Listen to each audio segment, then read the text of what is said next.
That was amazing. I don't know why people are calling you a douchebag. Oh, well, you know, I have plenty of reasons. We'll get into that. Yeah, sorry. We'll get into that. Welcome back to Pillow Talk. I'm Anthony Veneziale. We're at the Airbnb house with Tahir Jetter. Now, this man just made a film called How to Tell You're a Douchebag. And it should be required viewing, I think, for all Americans. I think so. All men between like 10 and 50. Yeah, it's quite a wide range. Yeah. It's a good group. And so wait, is this your first Sundance? No, I had a short here back in 2011 called Close. And, okay. Yeah. So that was, also about people in bed. Right. And that's in a lot of your movies, isn't it? It's a constant motif, a recurring motif. Okay. So, so this is my second time. This is my first feature film. And I'm very glad to be here. Wow, congratulations. Thank you. And how perfect that we're in bed. I know. To be talking about your new feature. Apropos. Now, is it true when you go to Sundance with a short and then when you come back with a feature film, you get a lot more free stuff? Yes, I've fortunately been loaded up with a lot of things. Yeah. More so than I ever imagined. Yeah. And I'm glad to be here getting fatter and more, better clothed. Right. As I walk around Main Street. Oh man, the jackets look nice this year. Oh, they're great. Yeah. They're really great, yeah. So Tahir, just walk us through a little bit about this film in particular. So yeah. What's going on? Why do we need to know about douchebaggery, which I think is super important? Well, it's abundant. I think I think douchebaggery kind of reigns in most cities around the country. Okay. This film is about a womanizer by the name of Ray Livingston who falls in love with a woman who kind of does not reciprocate with his advances. And I think it's a sort of instructional guide for many of us, just so that we can kind of become a little bit more self-aware as we pursue our would-be significant others, or not. Okay. And I think it's a movie that's very contemporarily relevant for a lot of people who are dating, and it presents different kinds of relationships in a lot of very interesting ways. Right. But really, fundamentally, it's about a movie that makes fun of what happens when a guy doesn't get his way. Oh. Yeah. So, and it's set in a city. It's set in Brooklyn, It's set in Brooklyn. Yeah. And you also live in Brooklyn. I do live in Brooklyn, yeah. And is there some semi-autobiographical tone in Oh, this? yeah, absolutely. Just like Okay. everything I've done. But you seem like such a nice guy, so... but see, that's the thing about douchebags. I think that many douchebags succeed at presenting themselves as being very amiable, very affable. Okay. Only to kind of... only for the people that they're dealing with romantically to later find out that they're some of the worst people on the planet. So I really, I had a kind of come to Jesus moment, so to speak. You did. Whereby I found that I was actually a douchebag. Whoa, so wait, and this was a self-discovery or somebody told you? And There's a little bit of both. Okay, Over a few years, made some very bad decisions with regard to different relationships. And I had to kind of look inward and get to a point where I realized, wow, maybe I could be treating people better. And so this is a kind of a quintessential moment of self-analysis, I think. Woo. Yeah. Deep.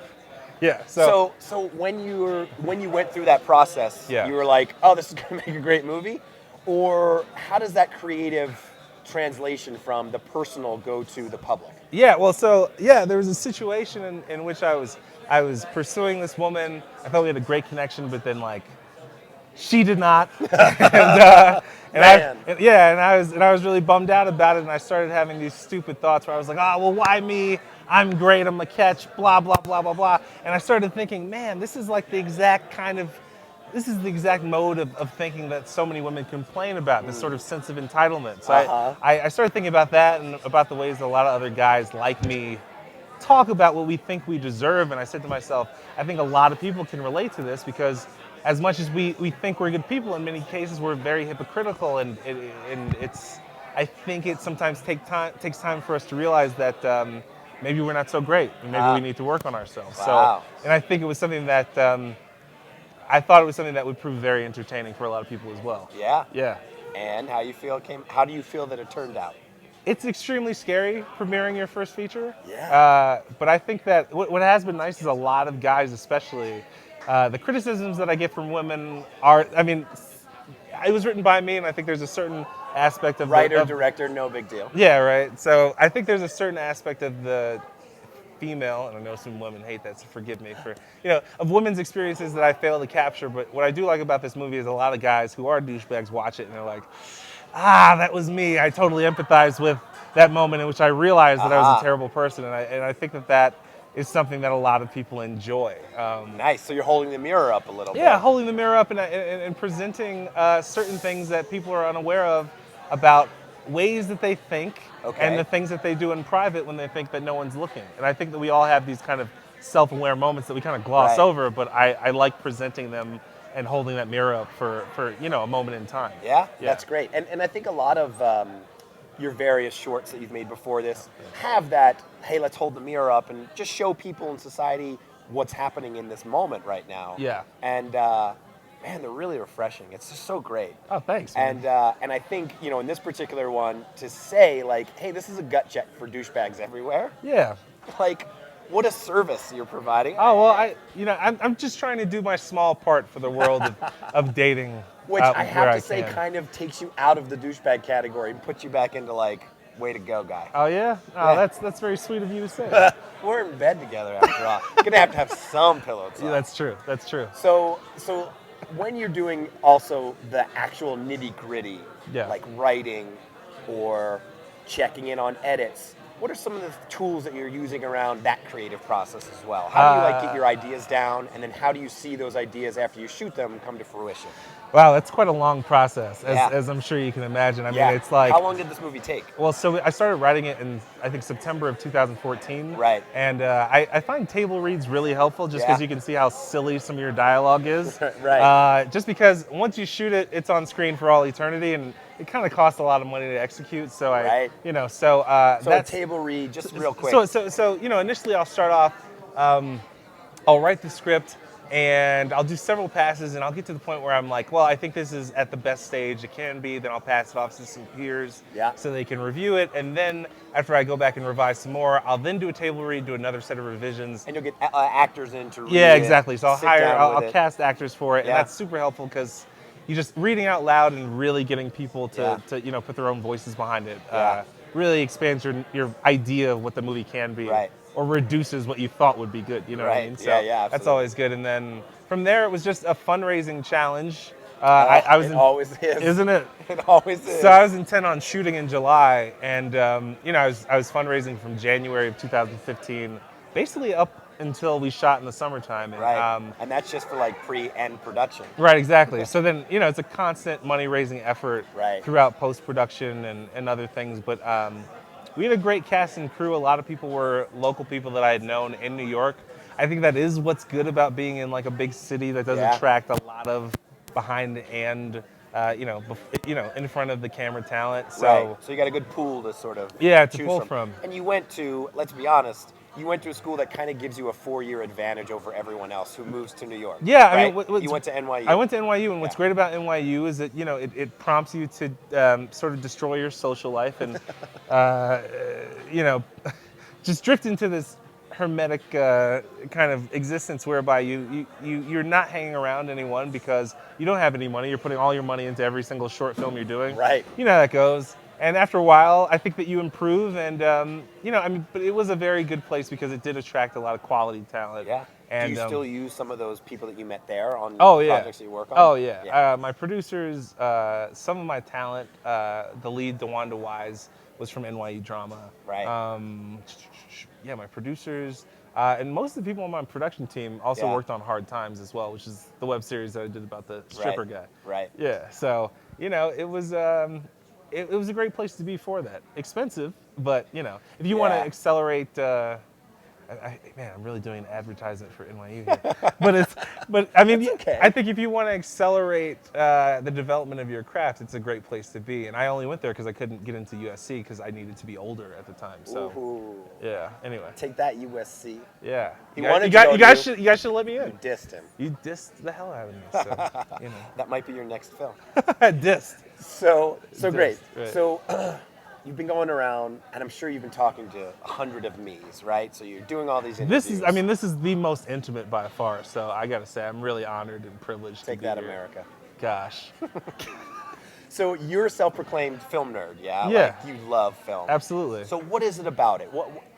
Why? Yeah, I mean, when I was younger, I think I always was just attracted to the medium because I felt like it was the only art form in which I could combine so many other variegated kinds of art forms. Music, Uh-huh. like soundscapes is a kind Yeah. of like abstract idea. Yeah. Photography, obviously, and then dramatic writing. Into Yeah. one like heaping, presentation for all to kind of experience. And I think that was something that struck me as being especially powerful, both for the purposes of entertainment and for like just communicating complex ideas. I mean, it's like if you want to get all heady about it, it's like I feel like a lot of film nerds start off looking at the canon of American films and like Right. European films, right? So like Kubrick and like John Ford. And like keep going. I mean, Sidney Lumet, Orson I love. Welles, Orson Sidney Welles, you know what I mean? Lumet. So you Yeah. see like the masters working on Right. early on, and Scorsese, and you get to like the 70s filmmakers who are more interested in Coppola and everybody else.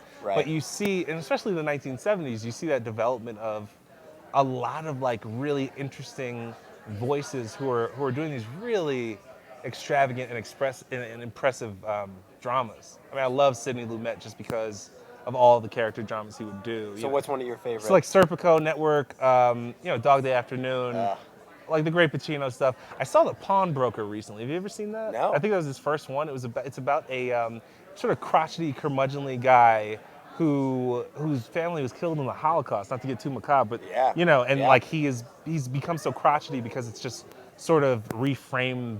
That whole experience screwed up his ability to relate to other people. Right. And he right. becomes this miserly old man. But it's like really interesting. Got it. Yeah. And that movie, how did it impact you? Like, I mean, you it was see just these films. when you see these movies, it's like it's one of those things that illustrates how I think it's possible to really try to make an interesting character drama, even if it isn't like an archetypal. I think Sidney Lumet really. God, it's so hard to speak clearly when I'm in bed. Oh, it's okay. But it's like, yeah, right. I know, you're like, wait. I'm so good at interviews usually, and then I'm like, I'm looking over and I'm like, all right. So anyway, I think that it was just demonstrative of the fact that you could do a really strong character drama. Yeah.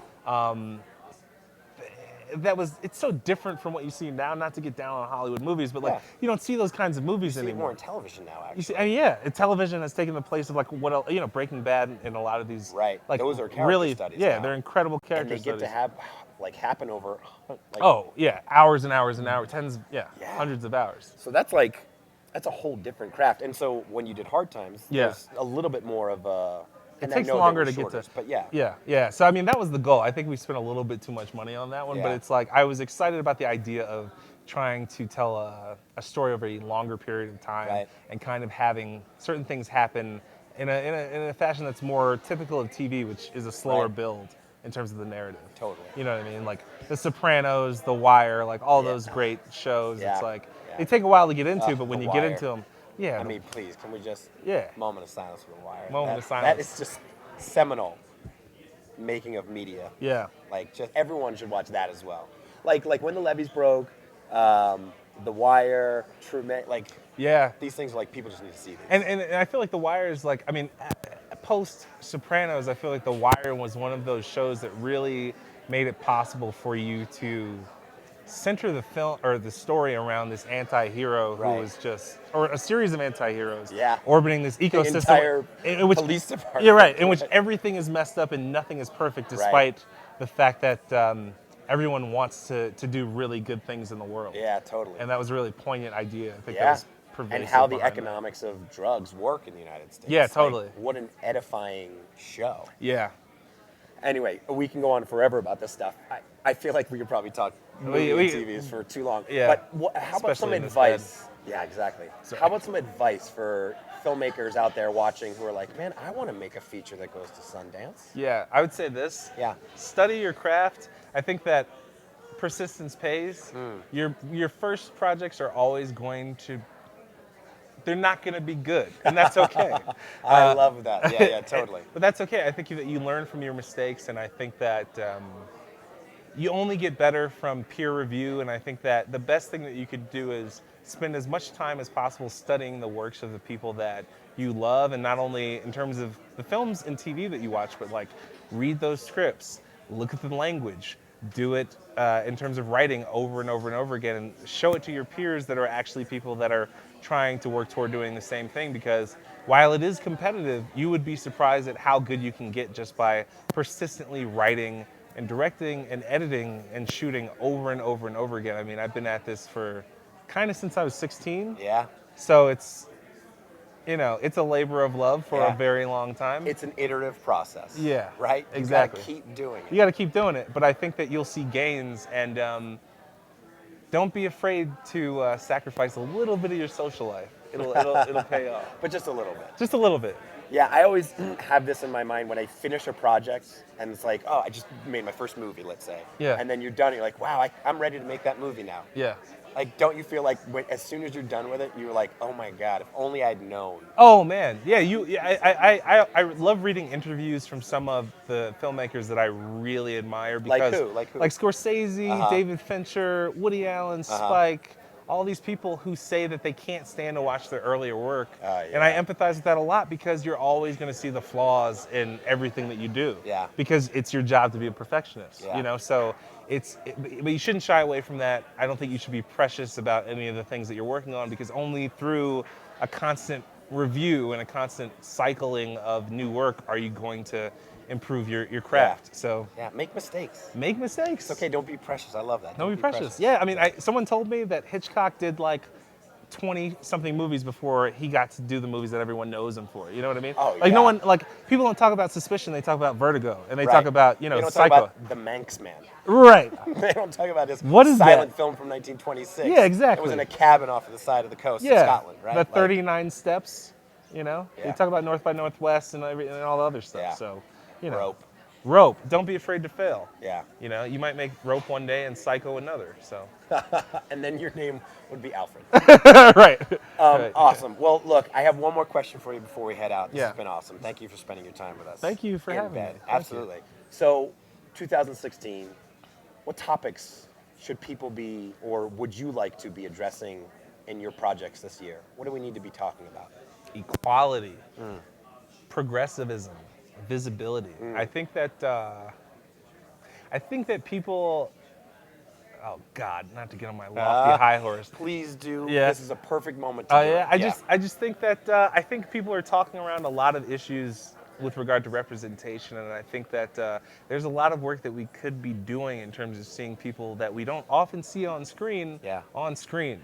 And not just people like me, but like a lot of different kinds of people. Yes. I think that TV is approaching, a much more sort of equitable representation of a lot of different kinds of people. But I think that film could be doing a lot better. Yeah. And I think that a lot of people aspire to do films about different kinds of people, because film is still kind of like the heralded, treasured medium in which to work. But I think that a lot of people are interested in that, and so that is something that does excite me, But I don't know. I think that should be top of mind, because I think it's easy to do. It should be a top of everyone's. Yeah. So. I mean, please. Come on, it's 2016. It's 2016. It's easy to do. Yes, it is. And if you're not doing it, then hold the mirror up. Maybe that's the next thing. You need to hold the mirror up on this. Yeah. So maybe there's more movies in which we could see that, or more content in which we could see that. Yeah. But Awesome. Any last thoughts? Try your best to not be douchebags in 2016, everybody. It's really important. Perfect. Yeah. Thanks you so for much. watching, you guys. Thanks. Yeah, what a pleasure. Yeah.